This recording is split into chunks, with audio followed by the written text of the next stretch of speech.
DK. Elangovan, நீங்கள் தமாக இந்திய communist கட்சி அவருடைய மூத்த தலைவர்கள் அவருடைய கருத்துக்களை தெரிவித்திருந்த நீங்கள் பார்த்திருப்பீங்க. அவர்கள் எல்லாம் திமுக மீது அவர்களும் வைகோ எந்த குற்றச்சாட்டை வைத்தாரோ அதே குற்றச்சாட்டை மக்கள் நல கூட்டணி தலைவர்கள் வழிமொழிகிறார்கள். உங்களுடைய பதில் திரு இளங்கோவன்.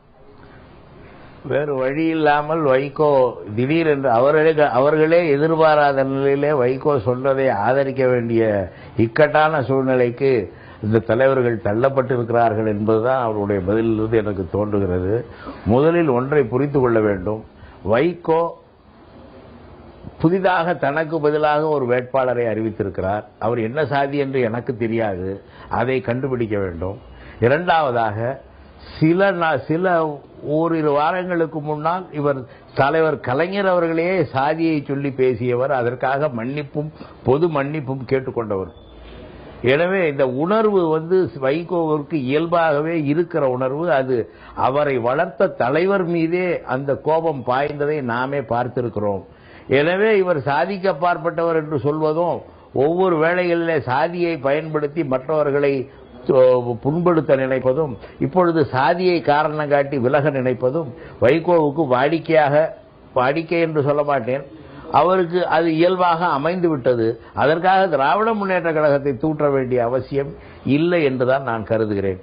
இப்பொழுது அவர்களுக்கு பதிலாக நிறுத்தப்பட்டிருக்கிற வேட்பாளர் அவருடைய இனத்தை சார்ந்தவரா வேறு இனத்தை சார்ந்தவரா என்று எனக்கு உண்மையிலேயே தெரியாது.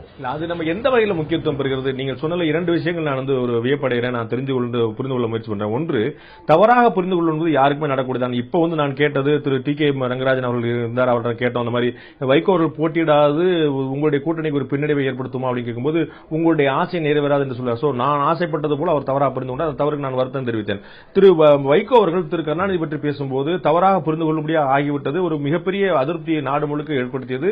அதற்கு அவரே முன்னிருந்து முழுமையாக நான் மிகப்பெரிய தவறு அளித்து விட்டேன், இது வாழ்நாளில் செய்த ஒரு வரலாற்று பிழை என்று நான் கருதுகிறேன், இதற்கு நான் என்ன மன்னிக்க முடியாது, தலைவர் அண்ணன் கலைஞர் அவர்கள் பெருந்தன்மையோடு தாயுள்ளத்தோடு என்னை மன்னிக்க வேண்டும் என்று கேட்டிருந்தார். அந்த அளவுக்கு ஒரு மிகப்பெரிய ஒரு பகிரங்கமான ஒரு மன்னிப்பை கேட்டிருந்தார். சோ ஒரு வாய் தவறி சொல்லக்கூடிய ஒரு விஷயத்தையும் இதே போல பொருத்தி பார்த்து அதற்கு அவருக்கு இயல்புதான் சொல்ல முடியுமா? அதுபோக இரண்டாவது விஷயம் சொன்னீங்க, நீங்க மாற்று வேட்பாளர் நியமிக்கப்பட்டுள்ள விநாயகம் ரமேஷ் அவர்கள் எந்த சமூகத்தை சேர்ந்தவர் என்று தெரியாது.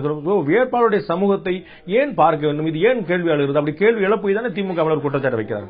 என்ன கருதுகிறேன் என்றால், அவர் போட்டியிடவில்லை என்றால் அந்த தொகுதி கோவில்பட்டி தொகுதி தொடர்ந்து 2-3 முறை இந்திய கம்யூனிஸ்ட் கட்சி வேட்பாளர்கள் வெற்றி பெற்ற தொகுதி, அவர்களிடம் கொடுக்க வேண்டியது தானே. அதை விடுத்து இறுதி நேரத்தில் தான் விலகிக் கொண்டு நேராக அந்த இடத்திற்கு செல்லுகிற நேரத்தில் அதிகாரியிடம் வேட்புமனு தாக்கல் செய்கிற நேரத்தில் இவருக்கு பதிலாக வேறு வேட்புமனுவை தாக்கல் செய்கிறார் என்றால் அந்த வேட்புமனுவை தயாரிப்பதற்காக 2 நாட்களுக்கு முன்னாலேயே அவர் திட்டமிட்டிருக்கிறார். திமுக கழகம் அவருக்கு அநீதி இழைக்கிறது, சாதி ரீதியான மோதலை உருவாக்கி இருக்கிறது என்றால் அந்த 2 நாட்களில் அவர் மற்ற எந்த கட்சி தலைவரையும் கலந்து கூட்டணி கட்சி அவருடைய கூட்டணியில் உள்ள தலைவர்களை கலந்து ஆலோசித்து இந்த முடிவை எடுத்ததாகவும் தெரியவில்லை. ஏனென்றால் அந்த தலைவர்களே அதிர்ச்சியை வெளிப்படுத்தி இருக்கிறார்கள். ஒரு வேட்பாளர் வேட்புமனுவை தாக்கல் செய்வதற்கு குறைந்தது அதை தயாரிப்பதற்கே 1 நாள் அவகாசம் தேவைப்படும். எந்த கலந்தாலோசனையும் இல்லாமல் தன்னுடைய கூட்டணி கட்சி தலைவர்களுக்கே தெரியாமல் இவர் விலகி கொண்டு இன்னொருவரை நிறுத்துகிறார் என்றால் இது இன்று காலையிலே எடுக்கப்பட்ட முடிவா என்பதே கேள்விக்குறி. இவற்றையெல்லாம் பார்க்கும் பொழுது அவர் வேறு ஏதோ காரணத்திற்காக விலக நினைக்கிறார், அதற்கு திராவிட முன்னேற்ற கழகத்தை பழி கூறுகிறார் என்றுதான் தெரிகிறது. நன்றி திரு டி.கே. இளங்கோவன். இணைப்பில் உங்களுடைய கருத்துக்களை பகிர்ந்து கொண்டதுக்கு மிக்க நன்றி.